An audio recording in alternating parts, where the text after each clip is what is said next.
बाहर निकलते थे। इस मतलब मौला ने उनके चेहरे पर हाथ फेरा, कहा अब जो देखते कहते जानवर अंदर जाग रहा था, लेकिन जब बाहर निकलते थे नूरानी चेहरा होकर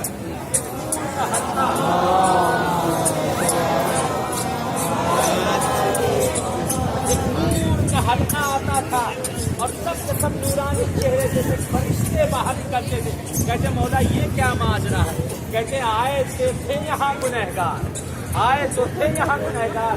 ये हसन अली जब मेरे पास यहाँ जाते हैं मैं इनको पाप करके जैसे हुर पाप हो गए थे तभी से मैं इन्हें यहाँ से वापस मौला के पास हम लोग आए, माता के पास आए। मौला ने हमें पाप किया, आका ने हमारे गुनाहों को धो दिया, क्या चाहिए? इसको बचाना है। यहाँ तक कि मौला ने पाप कर दिया है, इसको बचा कर ले जाना। करबला वाला जिसको बहुत ज्यादा था, करबला से कहता मैं आ रहा हूँ, काश हमारी आंखें देख लेती तो कहते हे परवरदिगार, हे पालने वाले, इतना आज ऊँटों की कतारें मैं क्या करूँ? मैं पालने वाले इतने ऊँटों की कतारें इस जगह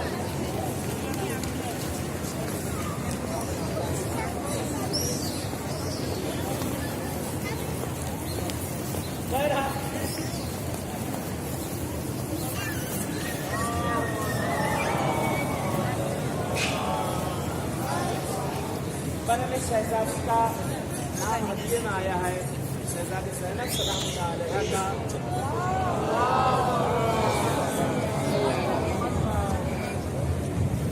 कहते हैं कि ज़ियारतों पे आ जाना, इन जगहों पर पहुंच जाना